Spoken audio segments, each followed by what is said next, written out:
What's going on? Welcome aboard to episode 4 of the Q&A series. So if you don't already know, I'm doing a Q&A episode every 14th and 28th of the month.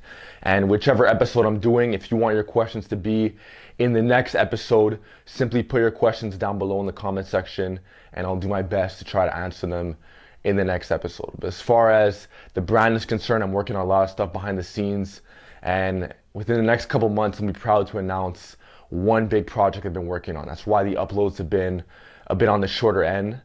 But with that being said, I'm going to try to keep delivering you guys content and keep pumping out these Q&As, and we're just going to keep building up the community. So we're not going to stall too much. We're going to get straight into it. So Rafael D'Souza wants to know, how are you doing, coach? Could you explain how we could specialize in the OHP? Is there a benefit to doing so? So for the first question, doing very well, just trying to build the brand. For the second question, could you explain how we could specialize in the OHP? First things first, you have to actually be able to get your arms overhead. I know it sounds very simple, but you'd be surprised by how many people can't actually do it. And this is why I'll be dropping an in-depth tutorial on how to really improve your shoulder flexion. So a lot of people are gonna find some kind of strategy to get into that position, even though they don't have the adequate amount of degrees of shoulder flexion available to them. So they might only be able to go up to here, but they might hyperextend, so now they're quote unquote overhead. But that's not, in my opinion, how you want to go overhead. So first things first, get your shoulder flexion up, be able to actually get into the position before you start adding a bunch of load. But once you can get into the position, you can start loading it, then you can start specializing in it a bit more. And as far as the specialization is concerned, you could have, I'm just giving you guys a rough guideline. You could have something like a heavy, light, medium setup where you're in the gym 3 times a week. On the heavy day, you're doing like 1 to 5 reps. You could do, for example, your overhead press then. Then you could have your light day in the middle of the week where you do, for example, sets of 12 to 20. This is like high rep dumbbell work, overhead, or like on a high incline. And then at the end of the week, you could have something like a volume day where you're doing moderate reps. So you have, for example, 7 to 10. And you could still do, for example, like a paused overhead press. So speaking of the pause, there's tons of variations. You have to find what carries over for you, what works. There's like dead overhead pressing where you're doing it off pins. There's pause work. There's playing around with different tempos. There's more than one way to skin a cat, but that's definitely how you get a stronger overhead press. You gotta do a lot of upper back work. The benching has to be more of a close grip for a lot of individuals to really build up that tricep strength. Probably benefit from a lot of dips as well, develop more tricep strength. So it really has to be tailored towards that specific goal. You know, maybe even keep the lower body lifts on the slightly lower volume so you can really focus a lot of your energy on improving your press. And is there a benefit to doing so? That's your last question. So this is a pretty loaded one. It depends on your goals. You know, what are your objectives? Do you want to, for example, compete in like strength sports or strength lifts? I mean, you want to compete in strongman, even though they do a lot of push presses, or you want to just be a recreational individual who has a very strong strict press? You have to ask yourself these questions, but whatever the case is, you can still get it done. You can still get a lot stronger on it, and hope these tips help. So Sachin Lawani wants to know, what's your experience been with frontal plane movements like Cossack squats, sled side drags? I hear really few strength coaches recommend that. So what we learn in the biomechanics course is that there's sagittal, frontal, and the transverse plane. And you can't skip steps either. You can't have poor sagittal plane mechanics and you're jumping straight into transverse plane exercises. So for example, if you aren't even competent enough to do extension and flexion type drills, it's very hard to teach that individual how to do something like a golf swing, because that includes a lot of transverse plane mechanics. There's a lot of twisting and stuff of that nature. So make sure you're competent and you could actually perform a lot of sagittal planes type movements before you get into the frontal plane. I could actually break this down. That's a video drop altogether, so be on the lookout for that. But I would start off very small. Make sure that you've mastered, or haven't mastered, but you're somewhat decent at the sagittal plane before you get into the frontal plane style movements. Then you could start off small with, for example, like you mentioned, the sled drags. A lot of gyms don't have them, but if you do, you could start off with those very small steps, you know, loaded properly. And then you can work your way into other exercises like Cossack squats, high lateral step ups, you know, lateral jumps and stuff of that nature. So Liam Jesse wants to know, hey coach, what is the best way to fix an uneven pendlay row, bar shifting laterally and raising higher on one side? So it's a bit hard for me to tell just off the description of this message, and I would highly recommend you just send a video to my DMs on Instagram at PG.Coaching. But to answer your question, by the information that you're giving me, if the bar is shifting laterally and raising higher on one side, you might be retracted on one side and protracted on the other side. That's the only thing I could think about at the moment. But I could also imagine there's things going on within the hips and the rib cage that might not be in proper alignment with your form. So send the video to my Instagram, and anybody else watching this, you guys have a lift you want me to go over, I could definitely do so as well. And if I don't know the answer, I know who does have the answer, so I'll definitely get back to you with something. So Carol E says, hi, I recently realized my back is really underdeveloped because I train chest like 3 times a week and only pull once, and that's why I'm slouching. I was wondering if I have to drop push completely for a while or if it's okay to continue since I won't be gaining chest muscles easily anyway because of the overdevelopment. I also have slightly pointy shoulders, so I'm not sure if further chest workouts will worsen that, if I should focus on the foundation, so to say. So that's a myth about the more you press, the more your shoulders will be slouched, and the more that you row, the more you're gonna have quote unquote upright posture. These are kind of like made up ratios, and you could press 3 times a week and have perfect posture. A lot of it has to do with how you're pressing. Are you getting, for example, are you reaching, which is super important for the serratus, and you need to have a lot of reaches in your program to get adequate amount of posterior ribcage expansion. So with that being said though, I don't recommend the volume you have for your back. I think the back is a huge muscle group. There's so many categories and subcategories involved in it that you'd be a fool to only train it once a week. You have to hit it from multiple different angles, and it will definitely give you some balance in your training, especially if you're doing a lot of reaches on those exercises as well. So I would have to see the program as a whole. You can even send it to me on Instagram if you want, and I could take it into further inspection. But there's a whole misconception of like the push-pull ratio. You have to be pulling as twice as much as you push. A lot of these things are not true, and I'll be addressing this in further videos. So Adrian Molina wants to know, hey Phil, could you explain the benefits of muscle snatches? So I mentioned in my back video a couple of weeks ago that I'm not really into Olympic weightlifting. So I don't try to portray myself as a coach who knows that much about Olympic weightlifting. I even mentioned that it's still good to know how to do the lifts, and for sure like some football players, they get tested on certain exercises like cleans. But with that being said, my goal as a coach is not to teach you guys Olympic weightlifting. I have people I could suggest to you for that. I did a Q&A back in the day with Catalyst Athletics. They're great for Olympic weightlifting. They know much more than I do, and you could check out their channel right here. But they have way more expertise than I do, and they'll be able to guide you in more of the right direction for the muscle snatch. But as far as what I know personally right now about the muscle snatch, I think I even asked them this in the Q&A a couple years ago when I was running the blog. But the muscle snatch is a variation. It's like an assistance exercise of the snatch. So it's for people who want to target certain pinpoints of the snatch. They want to improve it, and maybe they have certain sticking points. They're not as strong in certain areas from a biomechanical standpoint on that exercise. They could do the muscle snatch to address certain weak points.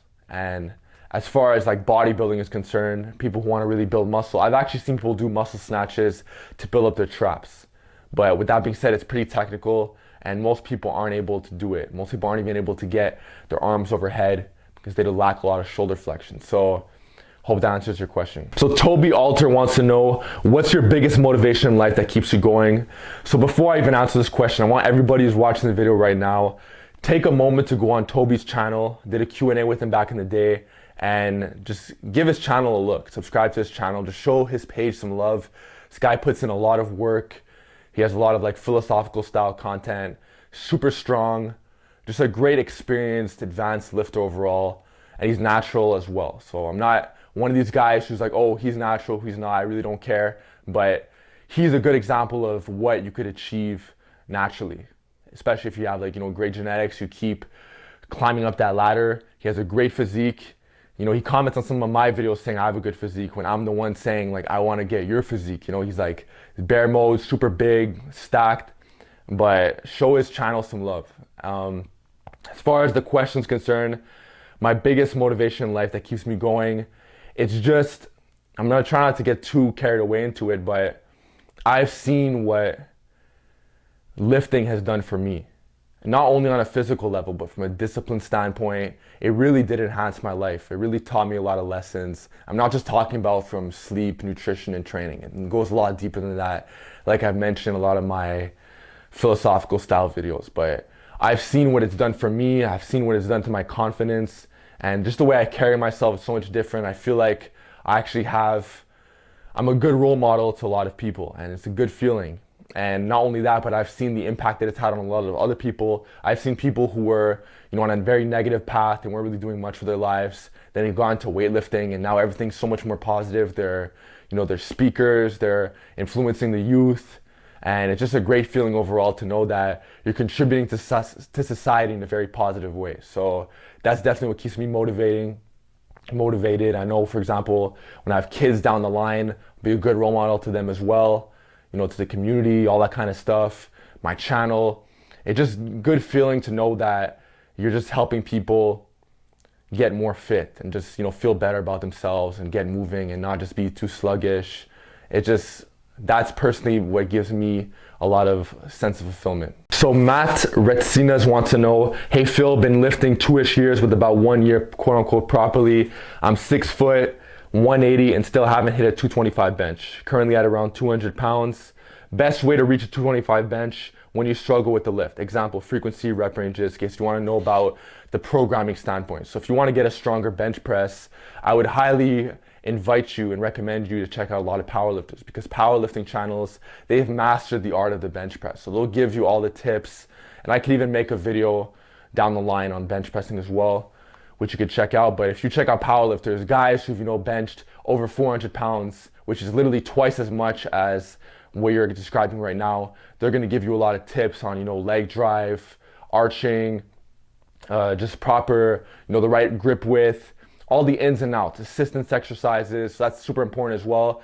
If it were really that easy where all you have to do is just bench press to get a stronger bench press, everyone would be a stronger bench presser. But there's a lot of other lifts that come into the mix. So it's kind of like a pyramid. You have the big lift, you have the assistance lifts, then you have the accessories.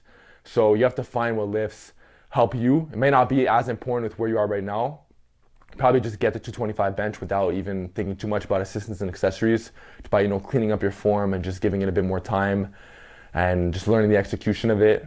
But eventually accessories and assistance lifts will come into play. You might have to find out okay, pause benching really does carry over, floor pressing really does carry over, benching off pins carries over. That might be a bit down the line.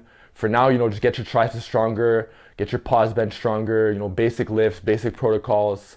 As far as frequency, more will be better than doing too little. I don't recommend benching once a week. Definitely bench at least twice a week. You probably even get away with 3 times. And you probably even do a heavy, light, medium setup. It depends, even send me a video on my Instagram DMs and I'll check it out. It's probably a technique issue as well. So there's a ton of different factors, but just give it a bit of time, just right programming, do the right lifts, just get stronger overall. Especially you want to build your upper back, you want to build a bigger foundation to press off of, stronger triceps, do your weighted dips, and hope that helps. So Strength Hacks Coaching wants to know, what's the most important lessons you've learned along the way that made you a better coach? So this is a separate video drop altogether. It's way too much stuff I have to go into detail to address in this video, but I'll give you a little snippet. It's hands down education and experience. So you can't have one without the other. You can't just be this person who has experience but you lack the education. You can't have too much education where you lack the experience. So it's funny because I was actually speaking to someone about this the other day, how being a better coach, if we're talking about being a personal trainer, it sounds so simple. It's oh, just personal training, but there's categories and subcategories to doing so. You have to know a lot about anatomy. You have to know about biomechanics, to know about the different systems of the body. For example, the muscular system, the skeletal system, digestive system. You have to know about nutrition. You have to know about communication skills so you actually get clients. You have to know about marketing, videography to film your videos. There's so many different things that come into play. But as far as just the personal training is concerned, just the knowledge of more fitness related stuff, I would say educate yourself as much as possible. Take as many courses. You should always be taking courses, even if it's just one. Always just take something. Right now I'm taking a nutrition course, really diverting a lot of my energy to nutrition. Before that, I was diving more into biomechanics and I'm always going to be taking something. I'm always learning, always have coaches, and I always have some people I could ask questions to, bring people on the channel. So it's a never ending cycle. But the real question is, how far do you want to go if you want to be a personal trainer? Some people are very content with being at a certain level, but me personally, I'm not. So I'm always on the quest to learn more, to acquire more tools in my toolbox. And also the order of where you learn these things is very important as well. So for example, if I could go back, it's a little spoiler for the video, I would have learned more about the 11 systems of the body. So I would have learned more about the anatomy, muscle anatomy, the skeletal system, digestive system, urinary, all these kind of things before I jumped into the nutrition. Because once you learn the 11 systems of the body from a visual standpoint, you can actually see exactly what's going on in all these systems. And then you go into biomechanics, then you go into nutrition courses, you understand more of the terms that they use. So Nahian Ishmam wants to know, my elbow hurts when I do tricep overhead extensions. What's the solution, Phil? So I could give you a complicated answer, but I'm going to keep it very simple because I've been talking a lot on this channel about the overhead extension done one arm and two arm at a time. And I understand that for some people like myself, the numbers climb very slowly on that. It's very tempting to just want to just up the weight, and then you start getting a little bit of like elbow tenderness. So what I would say personally, especially on extensions where the progression is a lot slower, is to simply use the tempo, because now you're in a position where you can get more out of less weight, and progressive overload is still occurring. It's just there's less weight on the dumbbell or the bar.